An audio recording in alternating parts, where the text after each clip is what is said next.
أعوذ بالله من الشيطان الرجيم بسم الله الرحمن الرحيم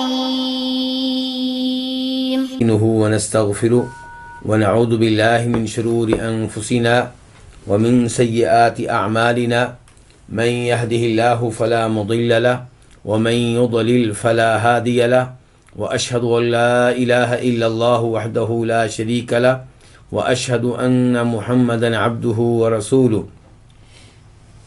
يا أيها الذين آمنوا اتقوا الله حق تقاته ولا تموتن إلا وأنتم مسلمون يا أيها الناس اتقوا ربكم الذي خلقكم من نفس واحدة وخلق منها زوجها وبث منهما رجالا كثيرا ونساء واتقوا الله الذي تساءلون به والأرحام إن الله كان عليكم رقيبا يا أيها الذين آمنوا اتقوا الله وقولوا قولا سديدا يصلح لكم أعمالكم ويغفر لكم ذنوبكم ومن يطع الله ورسوله فقد فاز فوزا عظيما أما بعد فإن خير الحديث كتاب الله وخير الهدي هدي محمد صلى الله عليه وسلم وشر الأمور محدثاتها وكل محدثة بدعة وكل بدعة ضلالة وكل ضلالة في النار۔ امام بربہاری رحمہ اللہ فرماتے ہیں اپنی کتاب شرح السنہ میں مسئلہ نمبر 42 میں، اور یہاں پہ یہ وضاحت کرنا شاید مناسب ہوگا کہ یہ جو نمبر ہیں، میں کہہ رہا ہوں کہ مسئلہ نمبر 42 ہو سکتا ہے کسی اور نسخے میں اس کا نمبر کوئی اور ہو، ترتیب یہی ہوگی، لیکن نمبر لگانے والے جو لوگ ہیں ان کا اجتہاد مختلف ہو سکتا ہے۔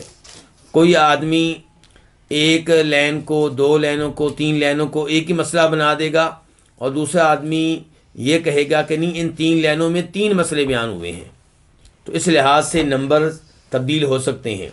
تو یہ مسئلہ نمبر 42 ہے، اس میں امام بربہاری کہتے ہیں والنفاق ان یظہر الاسلام باللسان ویخفی الکفر بالضمیر۔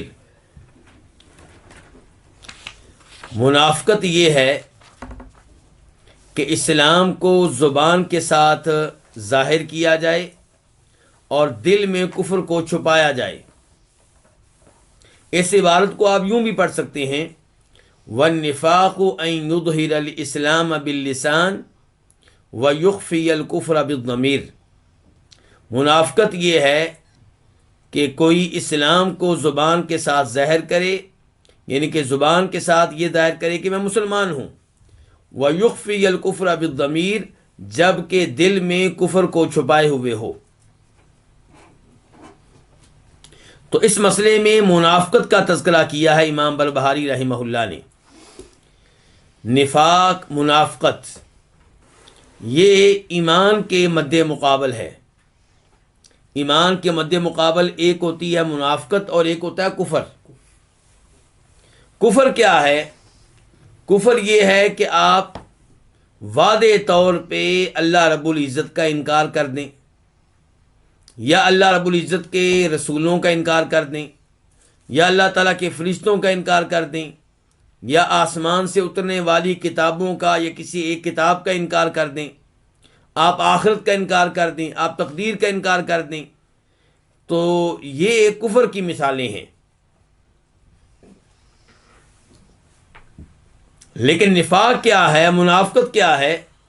کہ آپ ظاہر یہ کریں کہ میں مسلمان ہوں، میں اللہ پہ ایمان رکھتا ہوں، میں اللہ کے رسولوں پہ ایمان رکھتا ہوں، میں آسمان سے اترنے والی تمام کتابوں پہ ایمان رکھتا ہوں، میں فرشتوں پہ ایمان رکھتا ہوں، میں تقدیر پہ ایمان رکھتا ہوں، میں آخرت پہ ایمان رکھتا ہوں، لیکن آپ دل میں اللہ پہ ایمان نہ رکھتے ہوں، اللہ پہ یقین نہ رکھتے ہوں، یا اللہ کے رسولوں پہ یقین نہ رکھتے ہوں، یا کسی ایک رسول پہ یقین نہ رکھتے ہوں، آسمانی کتابوں پہ یقین نہ رکھتے ہوں، یا کسی ایک آسمانی کتاب پہ آپ یقین نہ رکھتے ہوں، یہ کیا ہے؟ یہ منافقت ہے کہ زبان سے آپ ظاہر کرتے ہیں کہ میں مومن ہوں، میں مسلمان ہوں، جبکہ دل میں آپ کفر لیے ہوئے ہیں۔ اور منافقت کی دو قسمیں ہیں، نفاق کی دو قسمیں ہیں، ایک اعتقادی منافقت اور ایک عملی منافقت۔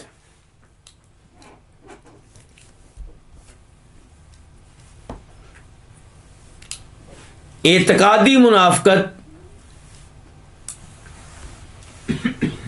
یہ کفر اکبر ہے، یعنی کہ یہ وہ کفر ہے جو انسان کو دائرہ اسلام سے خارج کر دیتا ہے، اور جو اعتقادی طور پہ منافق ہے یہ اصلی کافر سے بھی بدتر ہے۔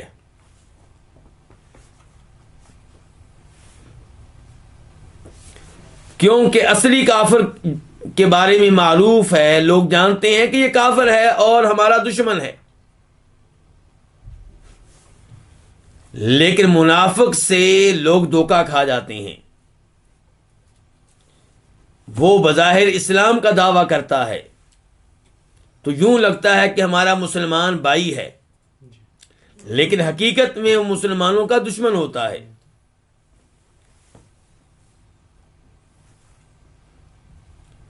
اعتقادی منافقت اور ایمان یہ ایک انسان میں جمع نہیں ہو سکتے، یا انسان مومن ہوگا یا انسان کیا ہوگا، منافق ہوگا۔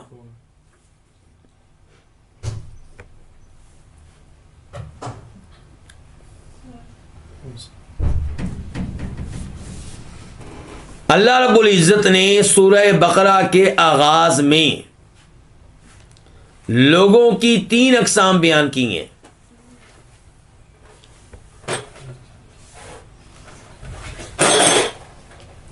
نمبر 1، وہ لوگ جو کافر ہیں ظاہری طور پہ بھی اور باطنی طور پہ بھی۔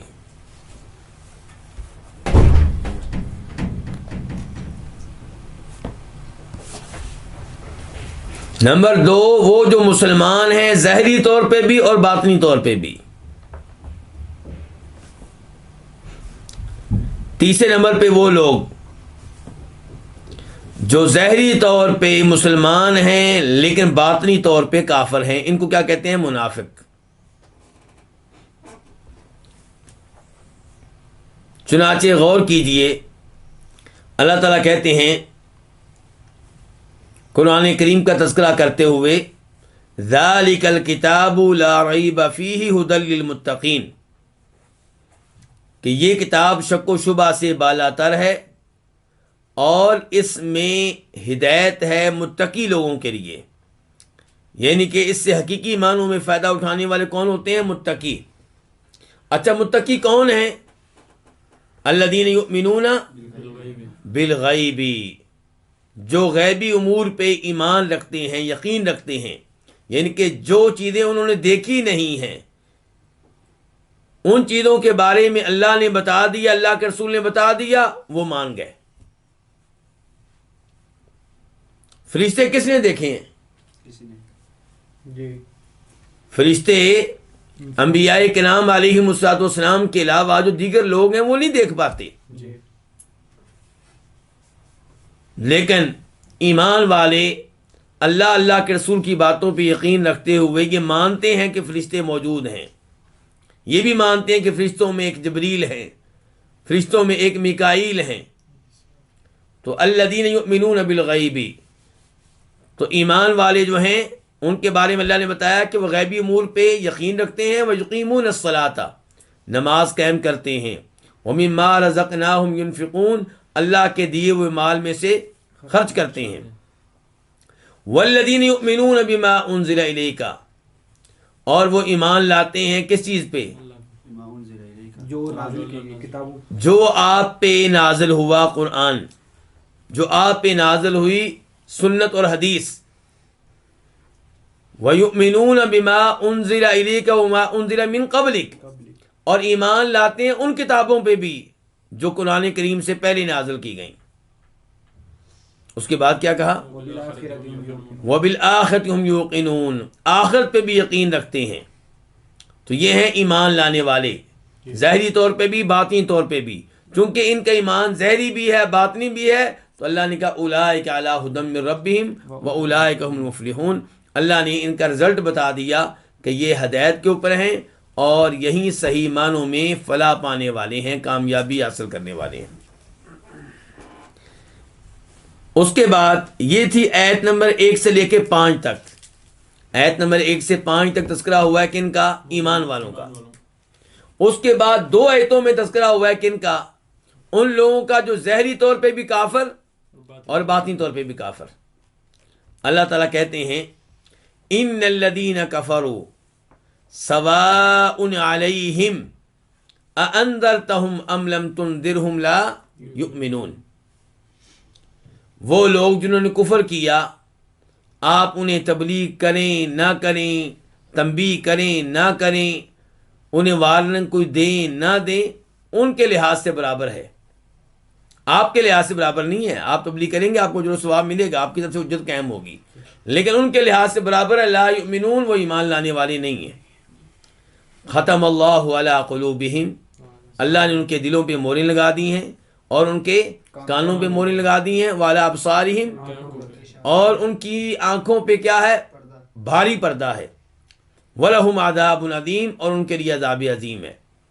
تو ان 2 آیتوں میں اللہ نے تذکرہ کر دیا کہ ان کا کافروں کا جو ظاہری طور پہ بھی ایمان سے محروم، باطنی طور پہ بھی صاف صاف کفر کرتے ہیں.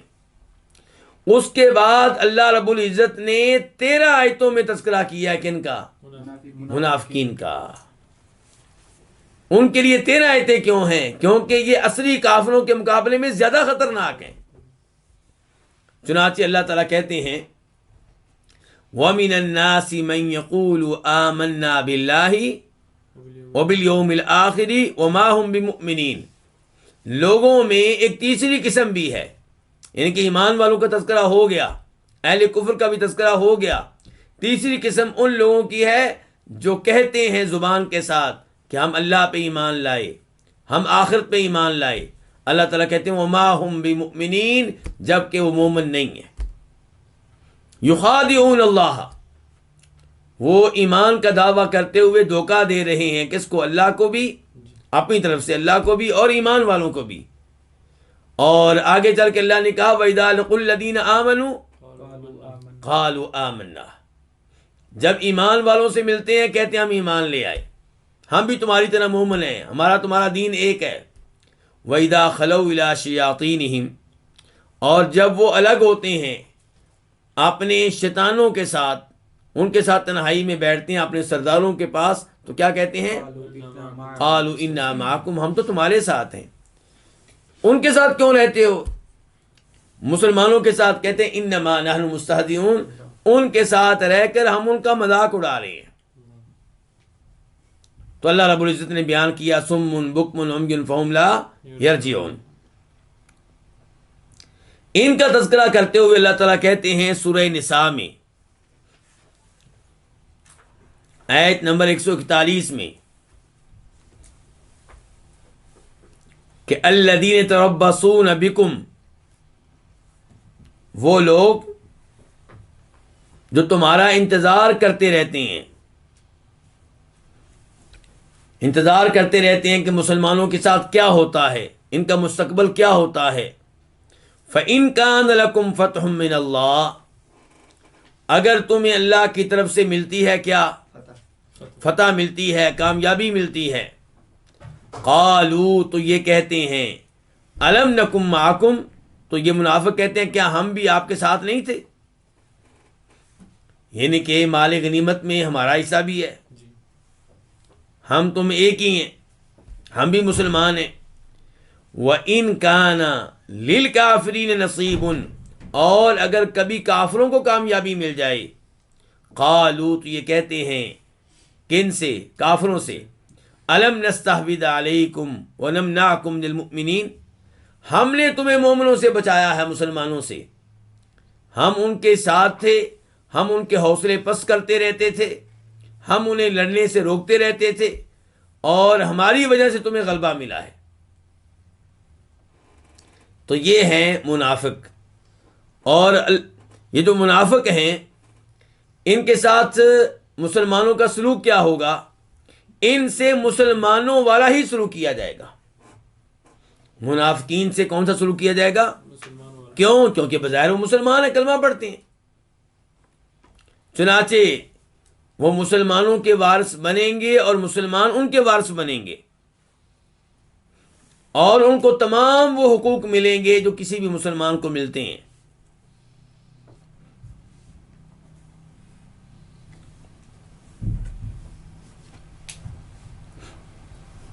یہ اس وقت تک ہوگا جب تک کہ ان کی منافقت واضح نہ ہو جائے.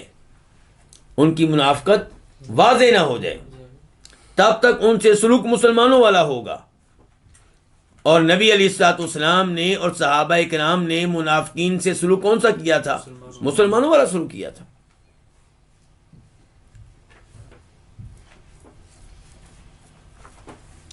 جہاں تک تعلق ہے ان کے باطن کا، تو ان کا باطن ہم اللہ کے سپرد کر دیں گے.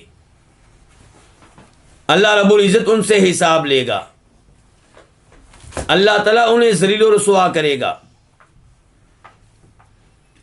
چنانچہ اللہ رب العزت ارشاد فرماتے ہیں ان کے انجام کا تذکرہ کرتے ہوئے سورہ حدید میں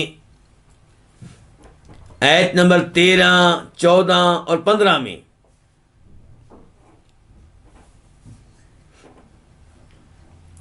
یوم یقول المنافقون والمنافقات للذین آمنوا، اس دن یعنی کہ قیامت کے دن، آخرت، روز آخرت میں منافق مرد اور منافق عورتیں ایمان والوں سے کہیں گے انظرونا نقتبس من نورکم، ہمارا انتظار کرو، ہم تمہارے نور میں سے کچھ نور لے لیں.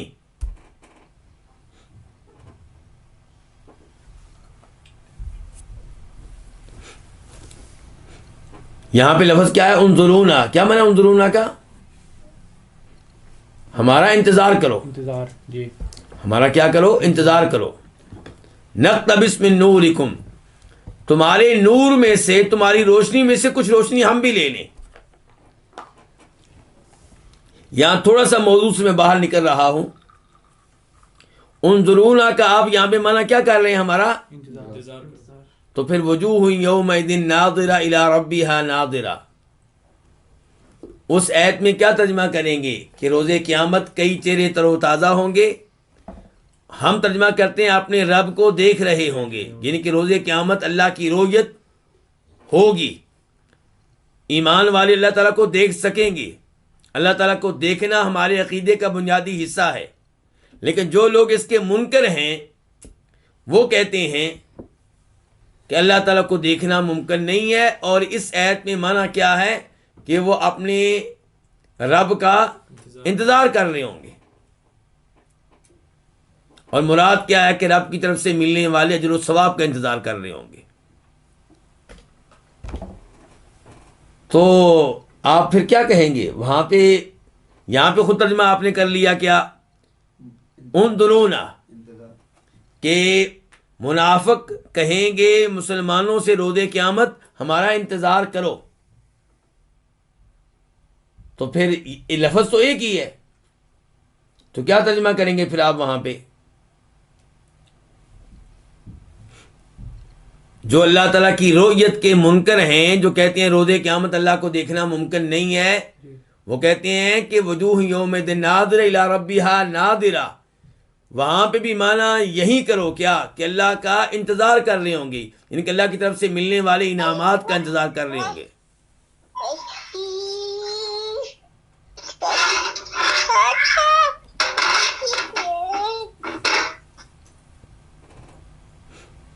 جی، تو کیا فرق ہے بھائی؟ کوئی تو آپ میں سے بتائے. فرق ہے الہ کا. نظرہ کا معنی دیکھنا بھی ہوتا ہے، نظرہ کا معنی انتظار کرنا بھی ہوتا ہے. لیکن جب نظرہ کے بعد کیا آ جائے؟ الہ آ جائے، پھر معنی کیا ہوتا ہے؟ پھر دیکھنا معنی ہوتا ہے، پھر انتظار کرنا معنی نہیں ہوتا۔ تو یہاں پہ الہ نہیں ہے، تو یہاں پہ کیا معنی؟ انظرونا، ہمارا انتظار کرو، ہم بھی تمہارے نور میں سے کچھ نور لے لیں۔ ہوگا یوں کہ جب ایمان والے میدان حشر سے جنت کی طرف جانے لگیں گے تو ایک نور ہوگا جو ان کی رہنمائی کر رہا ہوگا۔ اب اس وقت تک منافق بھی شمار ہوں گے کن میں؟ مسلمانوں میں۔ روز قیامت بھی ابتدائی طور پہ کن میں شمار ہوں گے؟ مسلمانوں میں۔ لیکن جب چلنے لگیں گے دیکھیں گے ان کے پاس نور ہے، ہمارے پاس نور نہیں ہے، اور وہ نور بھی کیا ہوگا؟ آخرت کا ہوگا۔ ایسا نہیں ہے کہ اس کی روشنی ادھر بھی آئے، بس ان کو یہ معلوم ہو رہا ہوگا کہ ان کے پاس نور ہے، نظر آ رہا ہے، لیکن ان کے پاس تاریکی ہے۔ تو تب یہ ایمان والوں سے کہیں گے کہ ہمارا انتظار کرو تاکہ ہم بھی تمہارے نور میں سے کچھ فائدہ اٹھا لیں، تمہاری روشنی میں ہم بھی چلیں تمہارے ساتھ ساتھ۔ تو قیلا، کہا جائے گا، ارجعوا وراءکم، تم اپنے پیچھے واپس جاؤ، فالتمسوا نورا، تو وہاں پہنچ کر نور کو تلاش کرو، نور کو ڈھونڈو۔ پیچھے واپس جاؤ، اس کا کیا مطلب ہے جی؟ دنیا کی طرف۔ اس کے دو مطلب ہیں۔ ایک مطلب یہ بیان کیا گیا کہ دنیا میں واپس جاؤ، یہ نور جو ہمیں ملا ہے یہ ایمان کی وجہ سے ملا ہے، یہ اعمال صالحہ کی وجہ سے ملا ہے۔ پیچھے واپس جاؤ، دنیا میں ایمان لے کر آؤ، نیک اعمال بجا لاؤ، پھر تمہیں یہ نور ملے گا۔ اور دوسرا مطلب یہ ہے کہ واپس جاؤ کام میدان حشر میں، جہاں حساب کتاب ہوا تھا، جہاں جنت کے سرٹیفکیٹ تقسیم ہوئے تھے، وہاں سے یہ نور تمہیں ملے گا۔ یہ بات کہنے کے بعد فضوری بینہم بسور، ان کے مابین ایک بڑی دیوار قائم کر دی جائے گی۔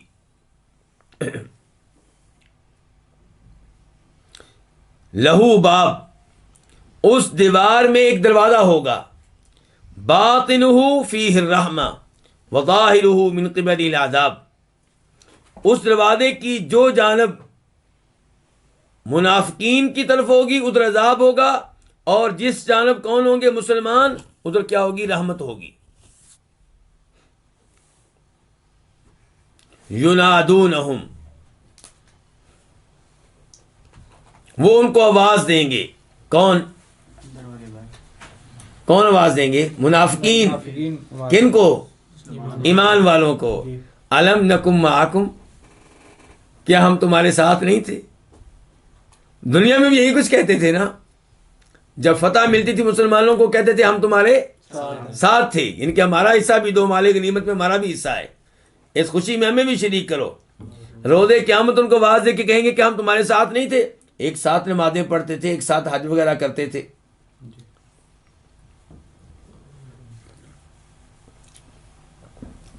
قالوا بلا، جواب آئے گا بالکل، مسلمان کہیں گے ہاں تم ہمارے ساتھ تھے، وَلَٰكِنَّكُمْ فَتَنْتُمْ أَنفُسَكُمْ، ہمارے ساتھ رہ کر بھی تم لوگوں نے اپنے آپ کو فتنے میں مبتلا کیے رکھا۔ کون سا فتنہ؟ منافقت کا، نفاق کا۔ وَتَرَبَّصْتُمْ، اور تم انتظار کرتے رہے کس چیز کا؟ کہ مسلمانوں پہ آفتیں آئیں، مصیبتیں آئیں، یہ نیست و نابود ہوں، ان کو شکست ملے۔ وَارْتَبْتُمْ، اور تم شک میں پڑے رہے اللہ کے بارے میں، اللہ کے رسول کے بارے میں، آخرت کے بارے میں، قرآن کے بارے میں۔ وَغَرَّتْكُمُ الْأَمَانِي، اور تمہیں جھوٹی آرزوؤں نے دھوکے میں رکھا۔ یہی آرزو کے اسلام کا خاتمہ ہو جائے گا، مسلمان ختم ہو جائیں گے، 4 دن کا معاملہ ہے۔ حتی جاء امر اللہ، تم اسی حالت میں رہے یہاں تک کہ اللہ کا حکم آ گیا، موت تمہارے اوپر آئی، اسی حالت میں آئی۔ وَغَرَّكُمْ بِاللَّهِ الْغَرُورُ، اور وہ جو بہت بڑا دھوکے باز ہے اس نے تمہیں دھوکے میں مبتلا کیے رکھا، وہ کون ہے؟ شیطان۔ تو یہ ہے ان کا انجام۔ جیسے مذاق اڑاتے رہے دنیا میں کن کا؟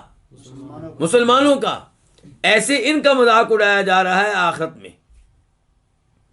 کہ ابتدائی طور پہ ان کو مسلمانوں کے ساتھ رکھا گیا ہے، جب چلنے کی باری آئی تو نور سے محروم ہے۔ مسلمانوں سے نور مانگا ہے، روشنی مانگی ہے، تو وہ کہتے ہیں پیچھے جاؤ، وہ پیچھے مڑ کے دیکھیں گے ادھر سے دیوار قائم ہو جائے گی۔ اللہ تعالیٰ یہ 2 آیتیں میں نے پڑھ لی ہیں آپ کے پاس۔ تیسری آیت میں اللہ ان کا انجام بتاتے ہیں، فَالْيَوْمَ لَا يُؤْخَذُ مِنْكُمْ فِدْيَةٌ وَلَا مِنَ الَّذِينَ كَفَرُوا، آج کوئی مال تمہیں بچا نہیں سکے گا۔ دنیا میں مال حاصل کرنے کے لیے تم نے کلمہ پڑھا، اسلام قبول کیا، اور اس لیے بھی تم نے اسلام قبول کیا کہ تمہاری جان محفوظ ہو جائے اور تمہیں قتل نہ کیا جائے، تمہارے مال کے اوپر مسلمان کہیں قبضہ نہ کر لیں۔ آج کوئی مال تمہارے کام نہیں آئے گا، نہ کافروں کے کام آئے گا۔ مأواکم النار، تمہارا ٹھکانہ بھی جہنم، اور کافروں کا جو اصلی کافروں کا ٹھکانہ بھی جہنم۔ ہی مولاکم، اللہ تمہارا دوست نہیں ہے، ایمان والے تمہارے دوست نہیں ہے، تمہاری دوستی اب کس سے رہے گی؟ آگ سے رہے گی۔ وبئس المصیر، اور برا یہ ٹھکانہ۔ تو اس آیت میں اللہ نے بتا دیا کہ منافقین اور کافر دونوں کا انجام کیا ہے؟ جہنم۔ ایک جیسا انجام ہے۔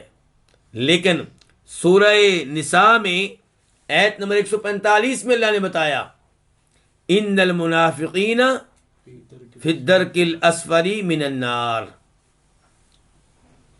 کہ منافق لوگ ہوں گے جہنم میں، جس جہنم میں کافر ہوں گے۔ لیکن جہنم کے کئی درجات ہیں، جیسے جنت کے کئی درجات ہیں، ایسے ہی جہنم کے کئی درجات ہیں، یہ سب سے نیچے ہوں گے۔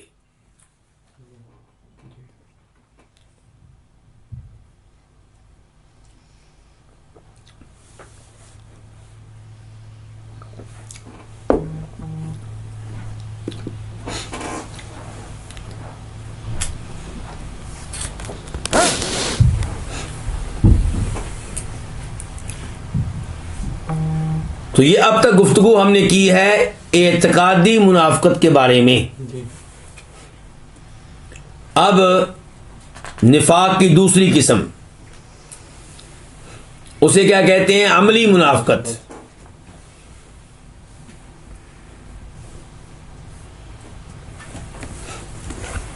اور عملی منافقت کسے کہتے ہیں؟ وہ یہ ہے کہ انسان ظاہری طور پہ بھی صاحب ایمان ہو، باطنی طور پہ بھی صاحب ایمان ہو،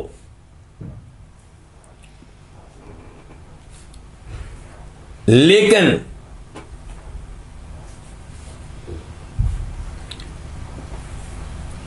اس سے چند ایسی خصلتوں کا وقوع ہوتا ہے، چند ایسی خصلتیں اس سے سرزد ہوتی ہیں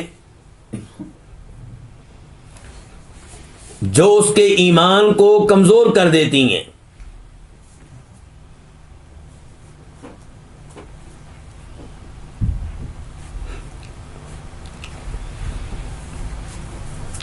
یہ عملی منافقت، اس کے اوپر شدید وعید آئی ہے۔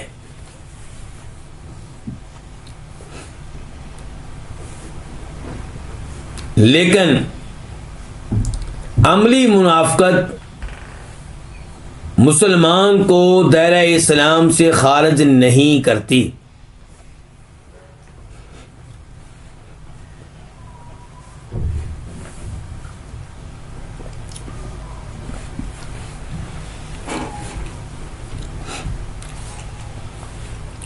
عملی منافقت کا دوسرا نام منافقت صغرا بھی ہے، النفاق الاصغر۔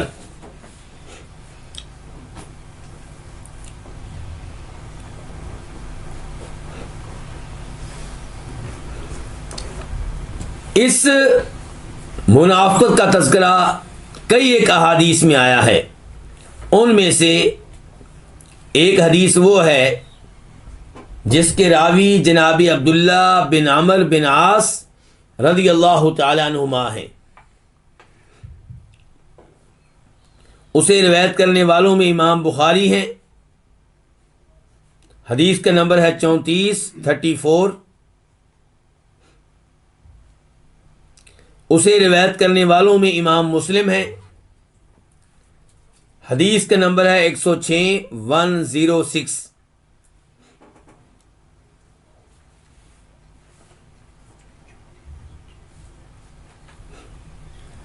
اس حدیث میں فرماتے ہیں نبی کریم صلی اللہ علیہ وسلم اربع من کن فیہ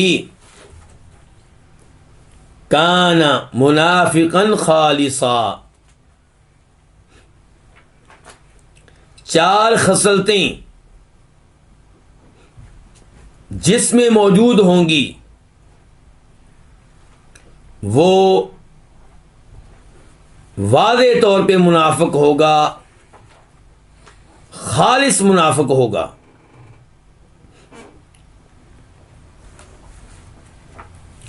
وَمَنْ كَانَتْ فِيهِ خَصْلَةٌ مِّنْهُنَّ، اور جس میں ان خصلتوں میں سے کوئی ایک خصلت ہوگی،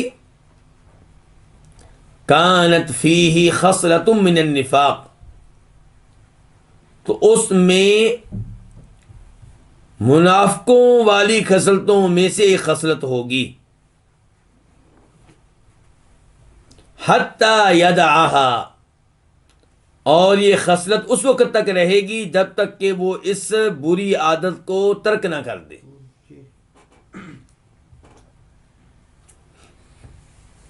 یہ کون سی خصلتیں ہیں، یہ کون سی بری عادات ہیں؟ یہ ذہن میں رکھ کے سنیے گا کہ کہیں ان میں سے کوئی ہم میں تو نہیں پائی جاتی۔ نمبر 1، اذا اؤتمن خان، جب اسے کسی چیز پہ امین بنایا جائے، کوئی چیز اسے بطور امانت دی جائے تو اس میں کیا کرے؟ خیانت کرے۔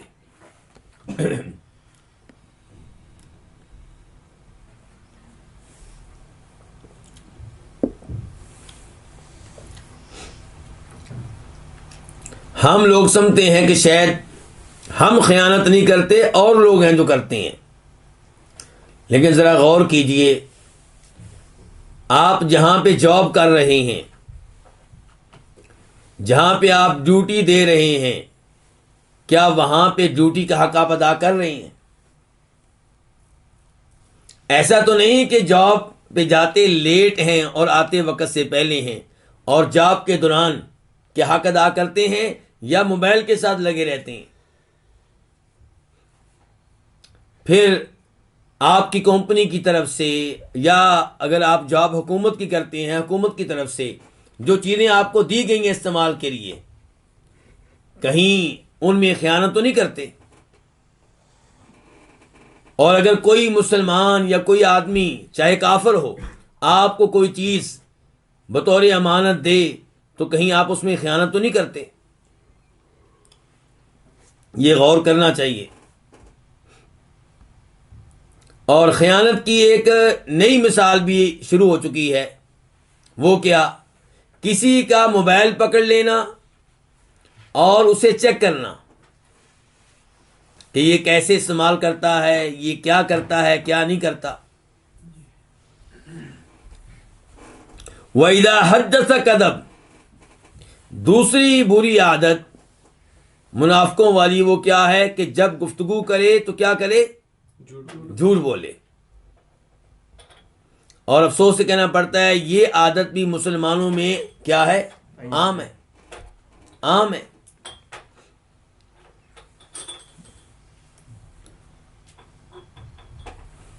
وَإِذَا عَاهَدَ غَدَرَ، اور جب کسی سے معاہدہ کرے تو معاہدے کو توڑ دے۔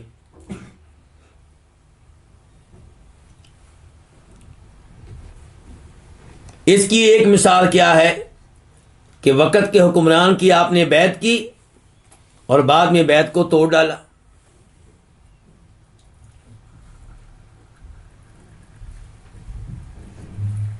وَإِذَا خَاصَمَ فَجَرَ، اور جب کسی سے جھگڑا کرے تو کیا کرے؟ گالیاں دے، برا بلا کہے۔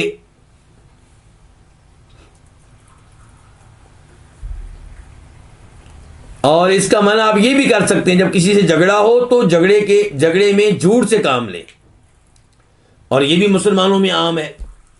جب ہمارا کوئی معاملہ عدالت تک پہنچ جائے، پولیس تک پہنچ جائے، پھر جھوٹی گواہیاں، جھوٹے اسٹام، اگر ظلم آپ کے اوپر ایک نے کیا ہے، آپ کے بیٹے کو، آپ کے بھائی کو کسی ایک نے قتل کیا ہے، تو ساتھ اس کے ایک کے ساتھ 10 آدمیوں کو اور نام لکھوا دینا. تو یہ چیزیں وہ ہیں، یہ وہ جرائم ہیں جو مسلمان کر رہے ہیں، جن کو انہوں نے جرم سمجھنا چھوڑ دیا ہے. جبکہ نبی علیہ الصلوۃ والسلام ان جرائم کے بارے میں کہہ رہے ہیں کہ یہ آپ کو منافق بنانے والے جرائم ہیں.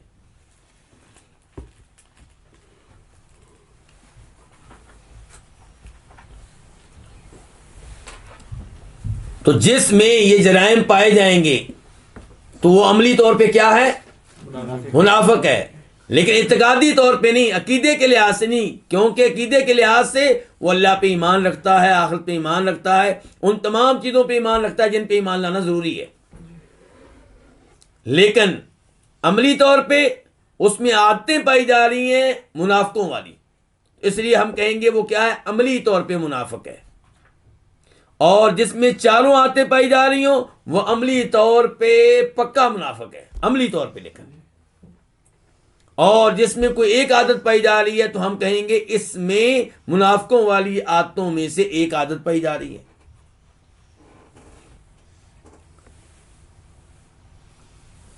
تو جو عملی طور پہ منافق ہے یہ مسلمان ہے یا کافر ہے؟ اور جو اعتقادی طور پہ منافق ہے وہ کافر ہے. اب یہاں پہ آتا ہے نمبر کن کا؟ خوارج کا. خوارج کے نظریات میں سے دو اہم ترین نظریات کیا ہیں جن کا تذکرہ پہلے بھی میں کئی دفعہ کر چکا ہوں. نمبر 1 وقت کے حکمران کے خلاف خروج کرنا، بغاوت کرنا، انقلاب لانے کی کوشش کرنا. اور دوسرے نمبر پہ یہ کہ جو مسلمان کبیرہ گناہوں میں واقع ہو اسے کافر سمجھنا. جب کافر سمجھ لیں گے تو پھر آپ بم دھماکے بھی کریں گے، پھر آپ ان کو قتل بھی کریں گے، چاہے آپ کے سامنے فوج والے آ جائیں یا پولیس والے آ جائیں یا بازاروں میں عام مسلمان ہوں، جو بھی ہو. تو خوارج جو ہیں اس حدیث کو بھی دلیل بناتے ہیں کس کام کے لیے؟ کہ کبیرہ گناہوں کا مرتکب مسلمان نہیں رہتا، کیا ہو جاتا ہے؟ کیونکہ اللہ کے رسول فرما رہے ہیں صلی اللہ علیہ وسلم اربع من کن فیہ، 4 چیزیں جس میں پائی جائیں کان منافقا خالصا، یہ تو پکا منافق ہو گیا، خالص منافق ہو گیا.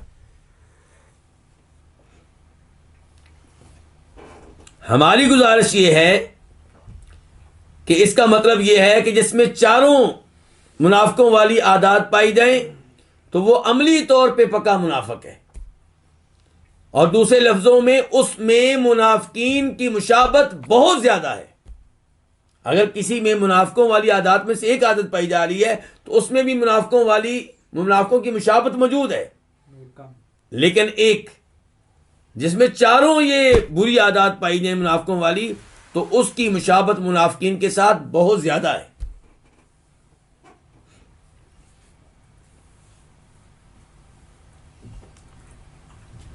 تو اس لیے اس حدیث کو دلیل بنانا اس کے لیے کہ جو کبیرہ گناہوں کا ارتکاب کرے وہ کافر ہو جاتا ہے، یہ درست نہیں ہے. اور ہمارے سامنے وہ واضح نصوص ہیں جن سے پتہ چلتا ہے کہ کبیرہ گناہوں کا ارتکاب کرنے والے روز قیامت انبیاء کرام علیہم السلام کی شفاعت سے یا کسی فرشتے کی شفاعت سے یا عام مومن کی شفاعت سے یا اللہ کی خاص رحمت سے جہنم سے نکال کے کہاں داخل کیے جائیں گے؟ جنت میں داخل کیے جائیں گے. تو آخر میں اس مسئلے کا ترجمہ ایک دفعہ پھر کر دوں. والنفاق ان یظہر الاسلام باللسان، منافقت یہ ہے کہ اسلام کو ظاہر کیا جائے زبان کے ساتھ، یعنی کہ زبان سے آپ یہ ظاہر کریں کہ میں مسلمان ہوں. وَيُخْفَى الْكُفْرُ بِالضَّمِيرِ، اور کفر کو دل میں چھپایا جائے.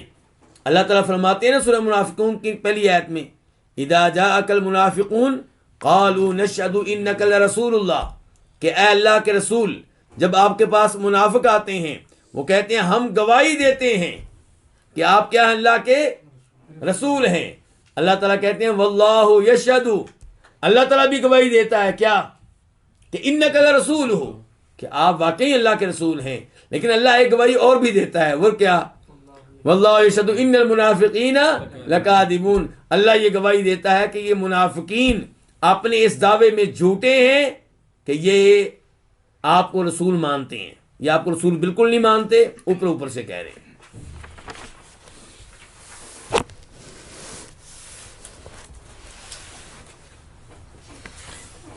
اس کے بعد امام بربہاری رحمہ اللہ فرماتے ہیں وَاعْلَمْ أَنَّ الدُّنْيَا دَارُ ایمان و اسلام، یہ بات جان لو کہ دنیا ایمان کی جگہ ہے اور اسلام کی جگہ ہے، دنیا ایمان کا گھر ہے اور اسلام کا گھر ہے۔ کیا کہنا چاہتے ہیں یہاں پہ امام بربہاری؟ امام بربہاری کہنا چاہتے ہیں کہ اگر آپ نے ایمان لانا ہے، اسلام لانا ہے، تو اس کا موقع یہیں پہ ہے، اسی دنیا میں ہے، کیونکہ دنیا جو ہے یہ عمل کا گھر ہے، یہ امتحان کی جگہ ہے، تو یہاں پہ آپ ایمان لائیں۔ آخرت میں اگر آپ ایمان لے بھی آئے تو کوئی فائدہ نہیں، کیونکہ آخرت عمل کی جگہ نہیں ہے، وہ جزا کی جگہ ہے۔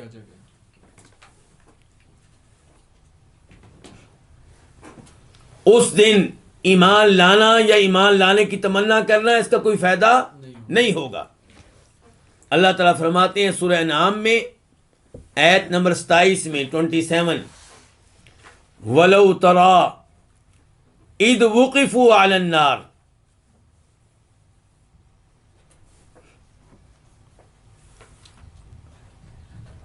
اگر آپ دیکھیں اس وقت جب ان مجرموں کو جہنم کی آگ پہ لا کے کھڑا کیا جائے گا، فقالو، تو یہ کہیں گے کسے دیکھ کر؟ آگ کو دیکھ کر، یا لیتنا نرد، اے کاش ہمیں واپس بھیج دیا جائے، کہاں؟ دنیا میں۔ ولا نکذب بآیات ربنا، اور دنیا میں پہنچ کر ہم اپنے رب کی آیتوں کی تکذیب نہ کریں، بلکہ ان پہ کیا کریں؟ ایمان لائیں۔ وَنَكُونَ مِنَ الْمُؤْمِنِينَ، اور ہم ہو جائیں کن میں سے؟ ایمان لانے والوں میں سے۔ لو جی، ایمان لانے کی تمنا کر رہے ہیں نا، جی بالکل، لیکن اس تمنا کا وہاں پہ کوئی فائدہ نہیں ہوگا۔ ویسے اس تمنا میں بھی جھوٹے ہیں، کیونکہ اللہ نے کیا کہا اس کے بعد؟ بل بدا لہم ما کانوا یخفون من قبل،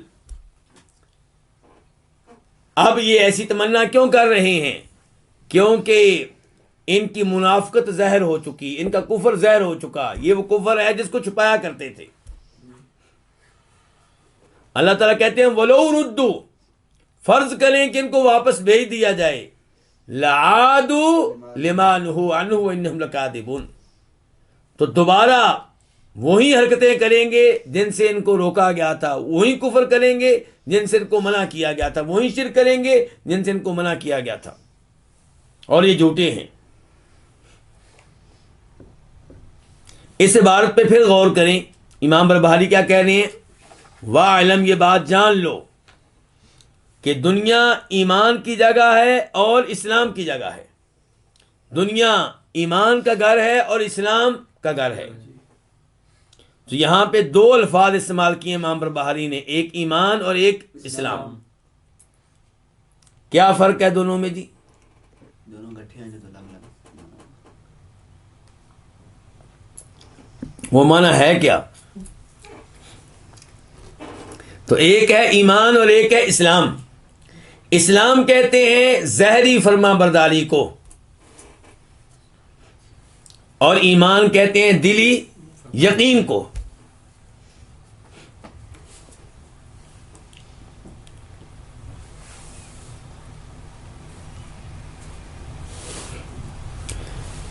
اس لحاظ سے منافق بھی مسلمان ہو سکتا ہے، کیونکہ وہ کہتا ہے کہ میں بھی نماز پڑھتا ہوں، میں بھی حج پہ آپ لوگوں کے ساتھ جا رہا ہوں۔ تو ظاہری اعمال کے لحاظ سے ایک منافق بھی کیا ہو سکتا ہے؟ مسلمان ہو سکتا ہے۔ لیکن مومن منافق مومن نہیں ہو سکتا، منافق مومن نہیں ہو سکتا. اسی لیے ایک چیز کے اوپر آپ غور کریں، کبھی آپ نے غور کیا نہیں ہوگا، وہ لوگ جو صحابہ کرام کے دشمن ہیں ان کا کبھی آپ اعلان پڑھا کریں. جس اعلان پہ وہ لکھا ہوتا ہے کہ آج ہمارا پروگرام ہو رہا ہے، آج ہماری مجلس ہو رہی ہے، اس میں اگر آپ غور کریں تو لکھا ہوتا ہے تمام اہل ایمان سے شرکت کی درخواست ہے، جبکہ ہمارے اعلانات میں لکھا ہوتا ہے تمام اہل اسلام سے. کئی دفعہ اہل ایمان بھی لکھتے ہیں لیکن اہل اسلام بھی لکھ لیتے ہیں، لیکن وہ ہمیشہ کیا لکھتے ہیں؟ اہل ایمان. یعنی کہ درخواست کن لوگوں سے ہے؟ اہل ایمان سے. یعنی کہ ہمارے بارے میں کیا سوچ ہے؟ یہ تو مرتد قسم کے لوگ ہیں، اور ان کے جن کو یہ صحابہ کرام مانتے ہیں وہ بھی کون تھے؟ مسلمان تھے. کئی دفعہ تقیہ کے طور پہ یہ ان کو مسلمان مان رہے ہوتے ہیں، ابو بکر صدیق کو، عمر فاروق کو، اور ہمارا عام آدمی متاثر ہو جاتا ہے. وہ کہتا ہے یار ہمارے مولوی ایسے ہی لگے رہتے ہیں، یہ تو اچھے پر ان کو مسلمان مانتے ہیں. وہ مسلمان مان لیں گے، مومن نہیں مانیں گے، کیونکہ مسلمان جو ہوتا ہے وہ ممکن ہے کہ مومن ہو، اور ممکن ہے مومن نہ ہو بلکہ منافق ہو. تو ابو بکر صدیق کو مان لیں گے کیا؟ مسلمان. عمر فاروق مسلمان، جناب عثمان مسلمان، لیکن جناب علی مومن. تو ہم تو الحمدللہ ان چاروں کو مومن بھی مانتے ہیں، مسلمان بھی مانتے ہیں، اور چاروں سے محبت کرتے ہیں، اور چاروں سے محبت کو ایمان کی نشانی سمجھتے ہیں. تو بہرحال یہ آپ غور کیجئے گا، جو ان کے اعلان ہوتے ہیں وہاں پہ یہ فرق ہوتا ہے. تو یہاں پہ لفظ کیا ہے جی؟ ایمان اور اسلام. تو آپ دیکھیں گے کہ حدیث جبریل میں بھی فرق کیا گیا کس کے درمیان؟ ایمان اور اسلام میں. حدیث جبریل کیا ہے کہ جناب عمر فاروق روایت کرتے ہیں، اور یہ حدیث کہاں آئی ہے؟ کس کتاب میں؟ مسلم شریف میں، کہ نبی علیہ الصلوۃ والسلام کے پاس جبریل علیہ السلام آئے انسانی شکل میں، اور انہوں نے آپ سے 3 سوال کیے تھے. اس وقت تک صحابہ کرام نہیں جانتے تھے کہ یہ جبریل ہیں. ایک سوال یہ تھا کہ ایمان کسے کہتے ہیں، دوسرا سوال یہ تھا کہ اسلام کسے کہتے ہیں، تیسرا یہ کہ احسان کسے کہتے ہیں، چوتھا یہ کہ قیامت کب آئے گی. تو جب کچھ کہا گیا اسلام کسے کہتے ہیں تو آپ نے کیا کہا تھا؟ الاسلام ان تشہد اللہ الہ الا اللہ، آگے وان محمد رسول اللہ، آگے وتقیم الصلاۃ وتؤتی الزکاۃ وتصوم رمضان وتحج البیت. آپ دیکھیں آپ نے کیا کہا کہ تم شہادت دو، گواہی دو. یہ دل میں ہوگا یا زبان سے؟ زبان سے. یعنی کہ کہنا ہی چاہتا ہوں اسلام میں آپ نے وہ چیزیں ذکر کی ہیں جن کا تعلق ظاہر سے ہے، کہ تم توحید و رسالت کی گواہی دو، یہ مانو کہ محمد اللہ کے رسول ہیں صلی اللہ علیہ وسلم. دوسرے نمبر پہ نماز قائم کرو، یہ بھی ظاہری عمل ہے. تیسرے نمبر پہ روزہ رکھو، ظاہری عمل ہے. چوتھے نمبر پہ زکوٰۃ دو، ظاہری عمل ہے. حج کرو، یہ کیا ظاہری عمل ہے. تو یہ ہے جی اسلام. جب انہوں نے کہا جی ایمان کسے کہتے ہیں تو آپ نے کہا کہ اللہ پہ یقین رکھنا. یقین کہاں ہوتا ہے؟ دل میں ہوتا ہے. ان تؤمن باللہ وملائکتہ وکتبہ ورسلہ والیوم الآخر وان تؤمن بالقدر خیرہ وشرہ. آپ یقین رکھیں فرشتوں پہ. کیا یقین رکھیں؟ کہ فرشتے ہیں. فرشتوں کے بارے میں جو قرآن و حدیث میں معلومات دی گئی ہیں بالکل ٹھیک ہیں، ورنہ آپ کو پتہ ہے ایسے لوگ موجود ہیں، اور کئی ان میں سے مسلمان ہونے کا دعویٰ کرتے ہیں جو کہتے ہیں کوئی فرشتوں کا وجود نہیں ہے. یہ ایک خیالی چیز ہے. اور ایسے ہی آپ ایمان لائیں آسمان سے نازل ہونے والی کتابوں پہ اور صحیفوں پہ. آپ یقین رکھیں کہ آسمان سے کتابیں آئی ہیں، اور آپ یقین رکھیں کہ اللہ نے انسانوں میں سے کئی لوگوں کو اپنا رسول اور نبی بنایا ہے. آپ دل سے یقین رکھیں کہ ایک دن ہمیں قبروں سے اٹھایا جائے گا، آخرت واقع ہوگی، حساب کتاب ہوگا، جنت جہنم کے فیصلے ہوں گے. اور آپ یقین رکھیں کس پہ؟ تقدیر پہ، کہ میں جو کچھ کر رہا ہوں یہ پہلے سے لکھا ہوا ہے، یہ پہلے سے اللہ کو معلوم ہے، اور اس میں کبھی تبدیلی نہیں آ سکتی جو اللہ کے ہاں لکھا ہوا ہے۔ تو یہ کیا ہو گیا؟ یہ کیا ہو گیا؟ ایمان۔ تو اسلام اور ایمان جب یہ دونوں لفظ ایک ساتھ آئیں تو دونوں کے معنی میں فرق ہے۔ اسلام کا معنی اور ہے، ایمان کا معنی اور ہے۔ اسلام سے مراد ظاہری اعمال اور ایمان سے مراد دلی اعمال، دلی اعمال۔ اور یہاں پہ الفاظ استعمال کرتے ہیں علماء کرام، الاسلام والایمان اذا اجتمعا افترقا واذا افترقا اجتمعا۔ کہ ایمان اور اسلام یہ الفاظ جب کبھی مل کر ایک ساتھ آئیں تو پھر ایمان کا معنی اور ہوگا، اسلام کا معنی اور ہوگا۔ یعنی کہ اسلام کا معنی کیا ہوگا؟ ظاہری اعمال، اور ایمان دلی اعمال، دلی یقین۔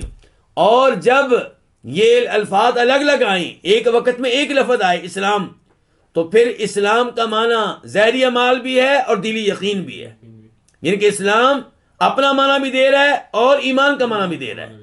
اور جب کہیں پہ ایمان تنہا آئے تو وہاں پہ ایمان سے مراد دلی یقین بھی ہوگا، ظاہری اعمال بھی ہوں گے، یعنی کہ ایمان اپنا معنی بھی دے رہا ہوگا، اسلام کا معنی بھی دے رہا ہوگا۔ یہیں پہ قرآن کریم کا وہ مقام سورہ حجرات اللہ تعالیٰ فرماتے ہیں قالت الاعراب آمنا، بدویوں نے کہا کہ ہم ایمان لے آئے۔ اللہ نے کیا کہا آگے سے؟ قل لم تؤمنوا ولكن قولوا اسلمنا ولما يدخل الايمان في قلوبكم۔ بھائی اتنا بڑا دعویٰ نہ کرو، تم یہ دعویٰ نہ کرو کہ ہم مومن ہیں، ہم ایمان لے آئے ہیں، تم یہ دعویٰ کرو کہ اسلمنا، ظاہری طور پہ ہم نے دین قبول کر لیا ہے، ظاہری طور پہ ہم نے یعنی کہ نماز روزہ شروع کر دیا ہے، ظاہری طور پہ تم کہو کہ ہم مسلمان ہو گئے ہیں، لیکن ابھی تک ایمان تمہارے دلوں میں داخل نہیں ہوا۔ تو یہ اللہ نے ان کے بارے میں کہا جنہوں نے کلمہ پڑھ لیا تھا لیکن دل میں تھوڑا بہت شک موجود تھا۔ ایسا نہیں تھا کہ ان کے دل میں کفر تھا، نہیں، ان کے دل میں ایمان تھا لیکن اس میں ساتھ شک تھا، اور ایسا ایمان قابل قبول نہیں ہے۔ تو اس لیے ان سے کہا گیا کہ ابھی تو مومن نہیں بنے۔ تو کہنے کا مطلب یہ ہے کہ اس آیت میں اسلام کا لفظ بھی آ گیا، ایمان کا بھی آ گیا، تو اسلام کا معنی یہاں پہ اور ہے، ایمان کا معنی اور ہے۔ لیکن ان الدین عند اللہ الاسلام، اللہ تعالیٰ کہتے ہیں کہ اللہ کے ہاں قابل قبول دین ایک ہی ہے۔ کون سا دین؟ اسلام۔ تو یہاں پہ اسلام سے مراد کیا ہے؟ یہاں اسلام سے مراد ایمان بھی ہے، اسلام بھی ہے، دونوں چیزیں۔ یعنی کہ اللہ کے ہاں قابل قبول دین اسلام ہے، وہ اسلام جس میں آپ دلی طور پہ اللہ پہ یقین رکھتے ہیں، فرشتوں پہ، نبیوں پہ، کتابوں پہ، تقدیر پہ، آخرت پہ، اور ساتھ آپ گواہی دیتے ہیں توحید و رسالت کی، اور نماز قائم کرتے ہیں، روزے رکھتے ہیں، حج کرتے ہیں۔ یہ ہے پورا دین۔ تو کہنے کا مطلب یہ ہے کہ یہاں پہ امام برباری کہہ رہے ہیں کہ یہ جان لو کہ دنیا کیا ہے، دار ایمان بھی ہے اور اسلام بھی ہے۔ تو یہاں انہوں نے کیا کیا؟ دونوں میں کیا کیا؟ فرق کیا ہے۔ یعنی کہ کہنا چاہتے ہیں کہ دنیا وہ جگہ ہے جہاں آپ دل میں یقین پیدا کریں گے اللہ کی ذات پہ، اللہ کے فرشتوں پہ، اللہ کے رسولوں پہ، اللہ کی کتابوں پہ، تقدیر پہ اور آخرت پہ، اور یہی وہ جگہ ہے جہاں آپ زبان کے ساتھ اعلان کریں گے کہ اللہ کے علاوہ کوئی معبود برحق نہیں، اور جناب محمد اللہ کے رسول ہیں صلی اللہ علیہ وسلم، اور نماز قائم کریں گے، زکوٰۃ دیں گے۔ تو یہ چیزیں وہ ہیں جو آخرت میں آپ کے کام آئیں گی۔ اس کے بعد کہتے ہیں امام بربہاری وَأُمَّةُ مُحَمَّدٍ صلی اللہ علیہ وسلم فِيهَا مُؤْمِنُونَ مُسْلِمُونَ فِي أَحْكَامِهِمْ وَمَوَارِيثِهِمْ وَذَبَائِحِهِمْ وَالصَّلَاةِ عَلَيْهِمْ۔ امت محمد صلی اللہ علیہ وسلم، اس امت میں مومن ہیں، مسلمان ہیں۔ اس امت میں کون لوگ موجود ہیں؟ مومن، مسلمان۔ فی احکامہم، اپنے احکام کے لحاظ سے، ومواریثہم، اور وراثت کے اعتبار سے، وذبائحہم، اور اپنے ذبیحہ کے اعتبار سے، والصلاۃ علیہم، اور ان کی نماز جنازہ ادا کرنے کے لحاظ سے۔ کیا مطلب ہے جی اس کا؟ غور کرتے ہیں ہم. پہلے کیا کہا؟ امت محمد، امت محمد صلی اللہ علیہ وسلم، ان میں مومن ہیں، مسلمان ہیں. یعنی کہ ان میں ایسے لوگ ہیں جو مومن ہیں اور ایسے لوگ بھی ہیں جو مسلمان ہیں. یعنی کہ پکے مومن بھی موجود ہیں اور ایسے بھی موجود ہیں جو کیا ہیں؟ مسلمان ہیں. اور مسلمان کا مطلب یہ ہے کہ مسلمانوں میں کئی پکے مومن ہیں اور ہو سکتا ہے کچھ منافق ہوں. لیکن ہم ان سے کیا سلوک کریں گے؟ فی احکامہم، ہم ان کے ساتھ مسلمانوں والا معاملہ کریں گے. ان کے ساتھ سارے وہ احکام ہمارے ہوں گے جو مسلمانوں والے ہیں. ان کے ساتھ مل کے ہم نمازیں پڑھیں گے، ان کے ساتھ مل کے ہم جہاد کریں گے، اور ہم ان پہ کفر کا فتویٰ نہیں لگائیں گے جیسا کہ خوارج کرتے ہیں. یہ کام ہم نہیں کریں گے. ہمارا ان کے ساتھ معاملہ مسلمانوں والا معاملہ ہوگا. وَمَوَارِيثِهِمْ، خصوصاً وراثت میں، کیونکہ وراثت کے بارے میں باقاعدہ ایک حدیث موجود ہے. اس حدیث کو امام بخاری روایت کرتے ہیں اور نمبر ہے صحیح بخاری میں 6764.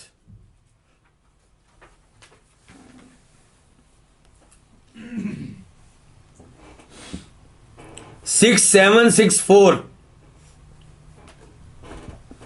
اور مسلم میں یہ حدیث آئی ہے اور نمبر ہے 1614، 1614. حدیث کے راوی ہیں جناب اسامہ بن زید رضی اللہ تعالی عنہ. فرماتے ہیں نبی کریم صلی اللہ علیہ وسلم، لا یرث المسلم الکافر ولا الکافر المسلم، کہ مسلمان کسی کافر کا وارث نہیں بنے گا اور نہ کوئی کافر مسلمان کا وارث بنے گا. کیا مطلب ہے جی اس حدیث کا کہ مسلمان کافر کا وارث نہیں بنے گا؟ یعنی کہ باپ فوت ہو گیا اور باپ کیا تھا؟ یہودی تھا، عیسائی تھا، ہندو تھا، سکھ تھا، یا دہریہ تھا، ملحد تھا، اور بیٹا ہے مسلمان. تو بیٹے کا دین اور ہے، باپ کا دین اور ہے، اس لیے یہ اس کا وارث نہیں بنے گا، اور نہ ہی کافر مسلمان کا وارث بنے گا. کیا مطلب؟ باپ مسلمان ہے، بیٹا کیا ہو گیا؟ قادیانی ہو گیا. بیٹا یہودی ہو گیا ہے، بیٹا عیسائی ہو گیا ہے، یا بیٹا کہتا ہے میں کسی دین کو نہیں مانتا، میرے رب کے وجود پہ کوئی ایمان نہیں ہے، تو یہ بیٹا اپنے باپ کا وارث نہیں بن سکے گا. تو امام بربہاری کہتے ہیں کہ لیکن وہ جنہوں نے کلمہ پڑھ رکھا ہے، جو بظاہر مسلمان ہیں، اندر سے ہیں یا نہیں؟ بظاہر کیا ہیں؟ مسلمان ہیں. ہم ان سے مسلمانوں والا سلوک کریں گے، چنانچہ اس کو وارث بنائیں گے بھی، اور اس کے جو وارث ہیں ان کو اس کی وراثت دیں گے بھی، اس کی چھوڑی وراثت دیں گے. اس کے بعد وَذَبَائِهِمْ، مواریث جمع تھی کس کی؟ میراث کی. اور ذبائح جمع کس کی؟ ذبیحہ کی.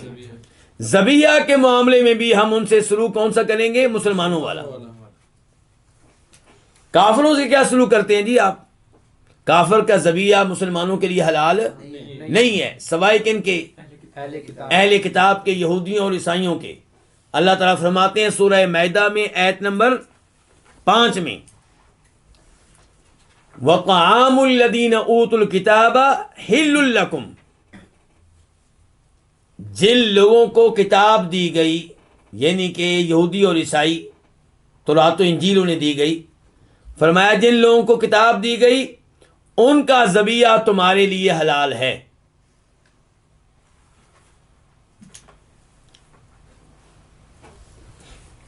اس سے کیا پتا چلا جی؟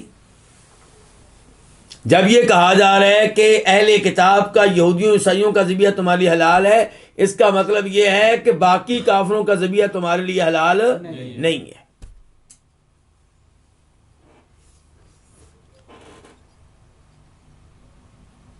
اور ایسے اللہ تعالیٰ فرماتے ہیں سورہ مائدہ کی آیت نمبر 3 میں الا ما ذکیتم، اللہ نے ذکر کیا ہے ان جانوروں کا جو مسلمانوں پہ کیا ہے، حرام ہے، مردار، اس کے بعد جو گلا گھٹنے سے مر جائے، چوٹ لگنے سے مر جائے، اوپر سے گر کے مر جائے، اور جس کو درندے کھا لیں، تو یہ سارے جانور مسلمانوں کے لیے کیا ہے، حرام ہے، الا ما ذکیتم، سوائے اس جانور کے جس کو تم ذبح کر لو۔ تم کون؟ تم مسلمان۔ تو مسلمان جس جانور کو فوت ہونے سے پہلے ذبح کر لیں وہ جانور کیا ہوگا، حلال ہوگا۔ اس کا مطلب ہے جس کو مسلمان ذبح نہ کریں وہ مسلمانوں کے لیے حلال نہیں ہے بلکہ ان کے لیے حرام ہے۔ اور ساتھ وہ دوسری آیت بھی ملا لیں تو معاملہ واضح ہو جائے گا۔ اور علماء کرام کا بھی یہی موقف ہے کہ کافروں کا ذبیحہ کیا ہے، حرام ہے۔ اب کافر چاہے سادہ کافر ہو یا وہ ہو جو بتوں کی عبادت کرنے والا ہے، یعنی کہ ایک وہ کافر ہے جو بتوں کی عبادت نہیں کرتا، بتوں پہ اس کا یقین نہیں ہے، نہ اللہ پہ یقین نہ بتوں پہ یقین، تو کافر کسی قسم کا ہو، اس کی نوعیت کوئی بھی ہو، اس کا ذبح کیا ہوا جانور ہمارے لیے حلال نہیں ہے سوائے یہودی اور عیسائی کے۔ تو امام بربہاری اس لیے وضاحت کر رہے ہیں یہاں پہ کہ جو بظاہر مسلمان ہے، چاہے وہ کبیرہ گناہوں کا ارتکاب کرنے والا ہو، وہ جیسا بھی ہے، اس کا ذبح کیا ہوا جانور ہم کھائیں گے، ہم اس سے مسلمانوں والا سلوک کریں گے۔ اور آخر میں کہتے ہیں وَالصَّلَاةِ عَلَيْهِمْ، ان کی نماز جنازہ پڑھنے کے لحاظ سے بھی ہم ان سے سلوک کون سا کریں گے، مسلمانوں والا کریں گے۔ یہ وضاحت کیوں؟ کیونکہ آپ جانتے ہیں کہ کافر کی نماز جنازہ ادا کرنے کی اجازت بلکہ اس منافق کی جس کی منافقت واضح ہو چکی ہو اس کی بھی نماز جنازہ ادا کرنے کی اجازت نہیں ہے۔ اللہ تعالیٰ فرماتے ہیں قرآن حکیم میں سورہ توبہ میں آیت نمبر 84 وَلَا تُصَلِّ عَلَىٰ أَحَدٍ مِّنْهُمْ مَاتَ أَبَدًا وَلَا تَقُمْ عَلَىٰ قَبْرِهِ، ان میں سے کوئی بھی فوت ہو جائے، تذکرہ کن کا ہو رہا ہے؟ منافقین کا۔ ان میں سے کوئی بھی فوت ہو جائے آپ کبھی بھی اس کی نماز جنازہ ادا نہ کریں، وَلَا تَقُمْ عَلَىٰ قَبْرِهِ، اور نہ ہی اس کی قبر پہ کھڑے ہوں، کس کام کے لیے؟ دعا کرنے کے لیے، نماز جنازہ ادا کرنے کے لیے۔ اور یہ آیت نازل ہوئی تھی کس کی مناسبت سے؟ عبداللہ بن ابی منافق جب فوت ہوا تھا تو آپ نے اس کی نماز جنازہ ادا کی اور کفن کے طور پہ اپنی قمیض بھی دی، اس کے منہ میں اپنا لعاب بھی ڈالا۔ تو اللہ رب العزت نے اس موقع پہ یہ آیت نازل کی تھی کہ ایسے کسی آدمی کی نماز جنازہ پڑھنے کی اجازت نہیں ہے اور دعا کے لیے اس کی قبر پہ بھی کھڑے ہونے کی اجازت نہیں ہے۔ تو امام بربہاری اس لیے یہاں پہ وضاحت کر رہے ہیں کہ امت محمد میں جو مومن ہیں یا مسلمان ہیں، کلمہ پڑھتے ہیں، مسلمان ہونے کا دعویٰ کرتے ہیں، ہم اس سے سلوک مسلمانوں والا کریں گے، اس کی نماز جنازہ ادا کریں گے، چاہے وہ کبیرہ گناہوں کا ارتکاب کرنے والا ہو۔ خودکشی کر کے کوئی فوت ہو جائے، کئی لوگ سمجھتے ہیں خودکشی کرنے والے کا نماز جنازہ پڑھنا جائز نہیں ہے، بہت سے نوجوانوں کے ذہنوں میں یہ بات ہے، لیکن صحیح بات یہ ہے کہ اس کی نماز جنازہ ادا کی جائے گی اور اس کے لیے دعائیں کی جائیں گی کیونکہ مسلمان فوت ہوا ہے۔ البتہ وہ لوگ جن کا معاشرے میں مقام و مرتبہ ہے وہ ایسے آدمی کی نماز جنازہ میں شریک ہونے سے پرہیز کریں تاکہ معاشرے کو یہ پیغام ملے کہ خودکشی کرنے والا بہرحال ایک مجرم ہے، اس نے ایک جرم کیا ہے، اگر کوئی ایسا کام کرے گا تو اہم لوگ اس کی نماز جنازہ ادا نہیں کریں گے، تو پھر باقی لوگ اس جرم سے بچنے کی کوشش کریں گے۔ تو لیکن باقی عام جو مسلمان ہیں وہ اس کی نماز جنازہ ادا کریں گے۔ تو یہاں پہ آج کے درس کا اختتام ہوگا۔ ان الفاظ کا ایک دفعہ پھر میں ترجمہ کر دوں۔ امام بربہاری کہتے ہیں وَاعْلَمْ أَنَّ الدُّنْيَا دَارُ ایمان و اسلام، کہ دنیا جو ہے یہ ایمان اور اسلام کا گھر ہے، ایمان اور اسلام لانے کی جگہ ہے۔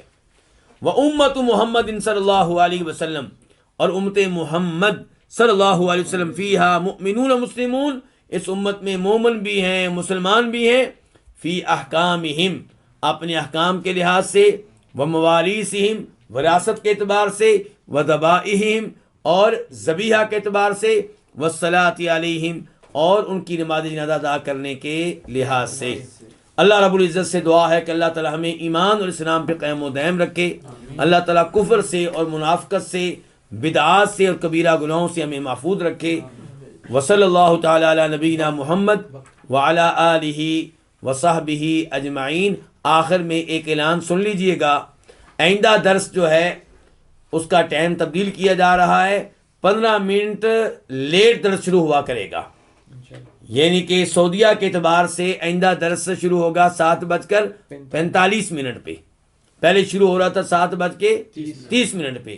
اسی لحاظ سے آپ جہاں پہ موجود ہیں اپنا وقت 15 منٹ لیٹ، ویسے اعلان بھی آپ کے پاس آ جائے گا انشاءاللہ، یعنی کہ منگل کو جب درس ہوگا تو اس دن آپ کے پاس اعلان انشاءاللہ پہنچ جائے گا، تو اعلان دھیان سے اس دن دیکھیے گا، ٹائم دھیان سے دیکھیے گا، تو ٹائم کی تبدیلی ہوگی۔ وآخر دعوانا الحمدللہ رب العالمین۔